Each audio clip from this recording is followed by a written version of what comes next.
Oke, malam, jalanan sepi. Itu perempatan kelihatan dong ada mobil apa enggak. Ada lampu. Aneh, nggak bisa terobos. Merah nih, merah. Bukan karena aneh taat. Rasul ada di mobil aneh. Aneh takut ditegur sama dia. Bisa sob, lampu merah tuh. Main terobos-terobos aja. Ente bawa aneh. Tapi kalau saya pulang nih ke rumah saya, Bib, kemudian masuk ke kamar,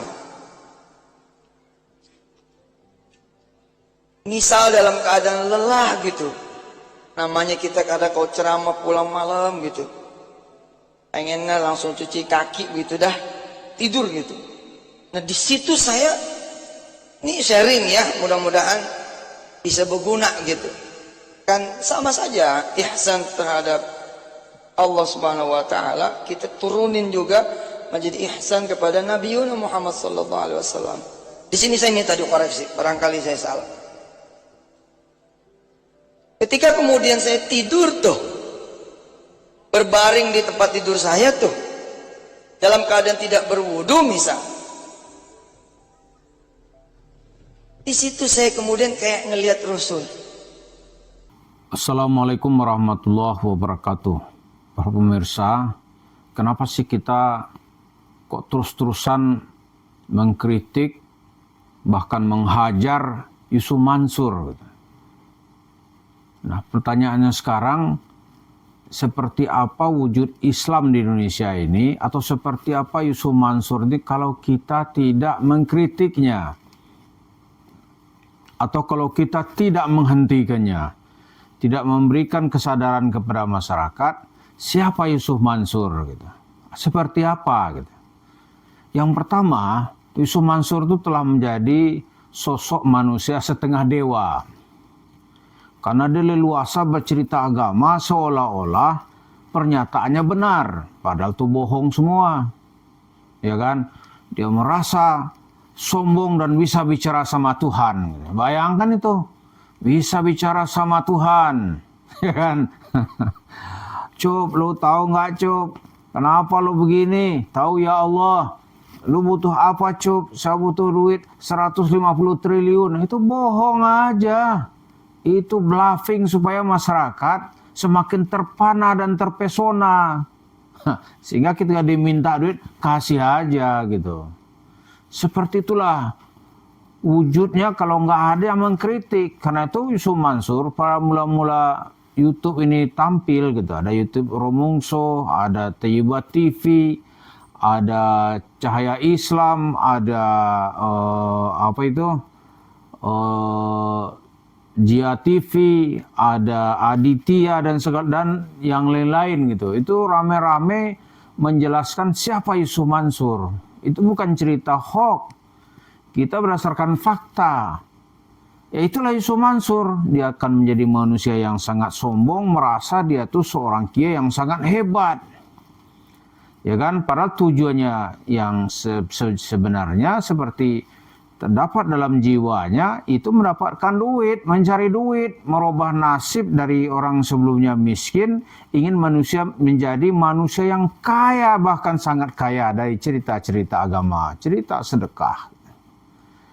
Yang kedua, konsep sedekah itu kiai-kiai nggak berani membantah. Nggak berani membantah, padahal konsep sedekahnya nggak ada referensinya, nggak ada rujukannya. Jadi cerita ini khayal-khayal aja sama dia gitu. Apa yang ingin dihasilkannya? Ya nggak ada kecuali dapat duit. Karena dia beragama sesuai khayalannya, sesuai syahwatnya, sesuai hawa nafsunya, maka berlaku ungkapan ulama itu, falal Islam nasaruhu, walal a'da ghalabuhu.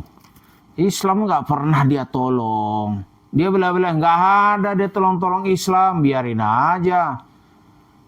Kalaupun ada ya ada sedikit doa-doa apa misalnya ketika umat Islam menghadapi musibah di Tolikara. Tapi untuk Palestina berani nggak dia? Nggak berani dia, takut dia. Terus menghadapi orang kafir misalnya, berani nggak dia? Nggak berani, takut dia.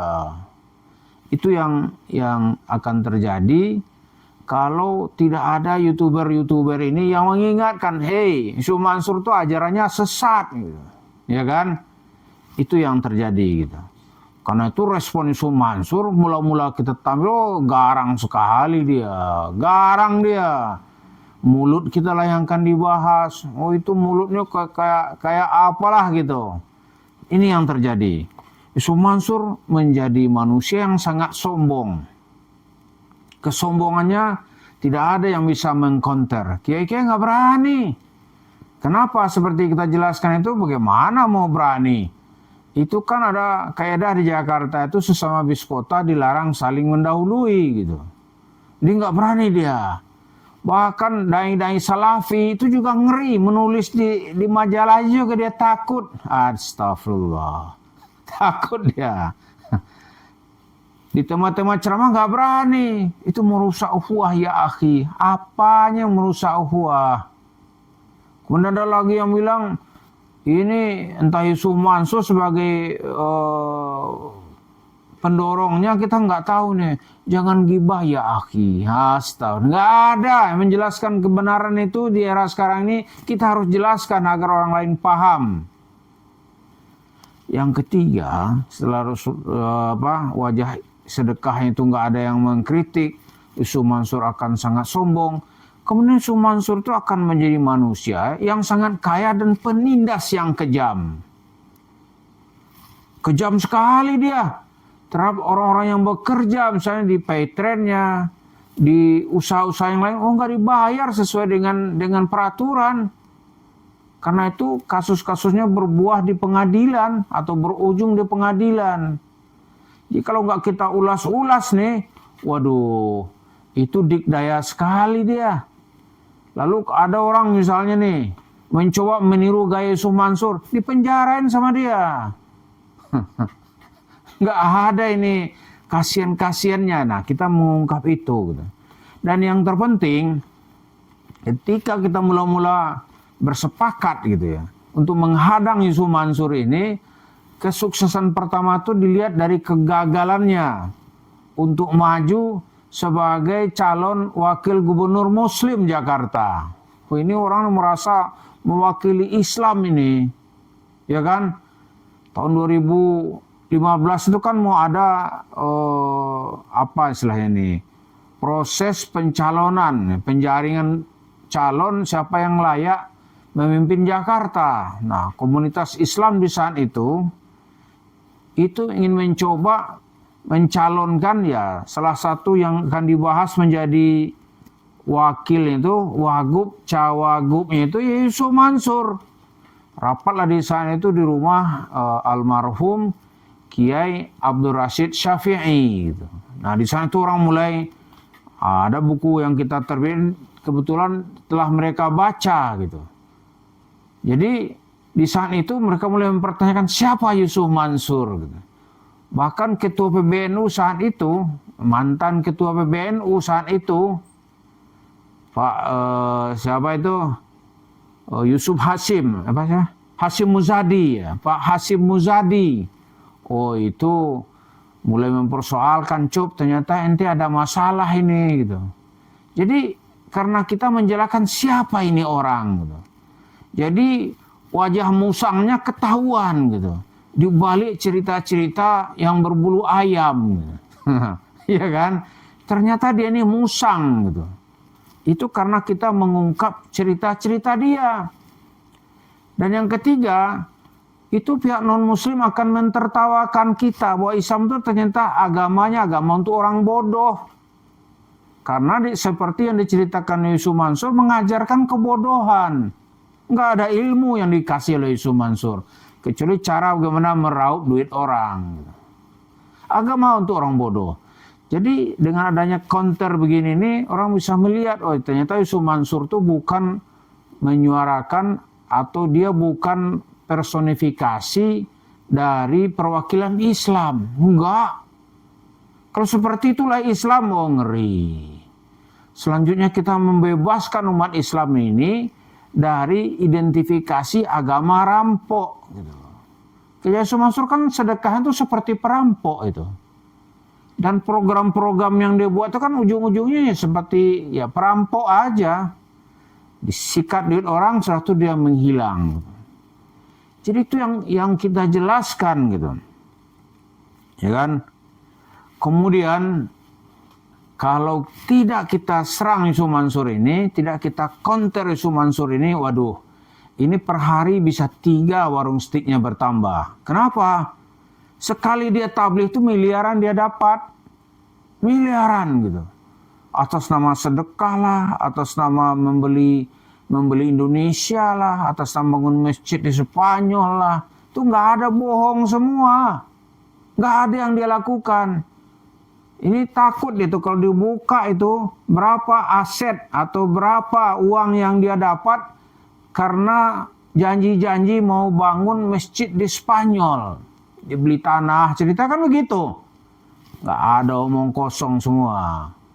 Jadi YouTube ini dianggap telah membebaskan kita umat Islam dari stigma dari pihak non-muslim, juga membebaskan kita dari tokoh yang ternyata seorang musang yang berpenampilan seperti ayam atau musang di tengah-tengah ayam. Ngeri nih.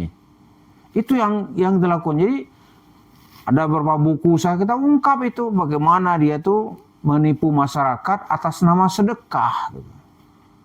Bagaimana dia menjual paket rumah tahfiz. Jadi sebenarnya yang nggak ada, bohong-bohong aja. Nggak ada yang hafiz juga tamat dari mahat, dia cerita aja gitu. Dibohong, predikatnya sebagai Abul Kadzab. Itu kita lontarkan dari beberapa tahun lalu. Kalau nggak ada kita ungkap-ungkap begini, oh isu Mansur sudah menjadi tokoh Islam dia. Tapi apa lihatlah yang terjadi di bawahnya, oh, ngeri. Belum lagi kasus-kasus yang lain. Ngeri itu. Nah, alhamdulillah sekarang masyarakat sudah nggak mau sama dia, nggak peduli sama dia. Karena kita ungkap terus-menerus siapa dia. Gitu. Baik melalui tulisan, saya aja ada 2 buku saya tulis tentang dia. Ini kalau bukan karena era cetak berakhir, ada berapa jilid lagi yang sudah kita siapkan. Tapi ya era itu kan berakhir, orang sudah malas baca, semua sekarang ini ada di tangan, di handphone gitu. Jadi itu yang kita lihat gitu. Konsistensi kita menghadang Yusuf Mansur ya dengan beberapa orang kawan-kawan ternyata bisa. Nah sekarang Yusuf Mansur itu menjadi manusia pesakitan di mana-mana. Utangnya katanya banyak, kasusnya nggak habis-habis di pengadilan. Orang berani melaporkan dia ke pengadilan tanpa takut dituduh menghina Islam. Jadi sekarang warung steaknya itu juga sebentar lagi itu akan dipersoalkan oleh banyak pihak gitu. Karena didapatkan dengan cara-cara batil dan menipu masyarakat. Itulah salah satu beberapa tinjauan ya terhadap Yusuf Mansur ini sehingga dia seperti sekarang gitu. Dia dalam hukuman sosial masyarakat kita. Mudah-mudahan apa yang disampaikan ini bermanfaat. Kita ikuti terus perkembangan seorang manusia yang bernama Jam'an Nur Khatib Mansur alias Yusuf Mansur. Terima kasih. Assalamualaikum warahmatullahi wabarakatuh.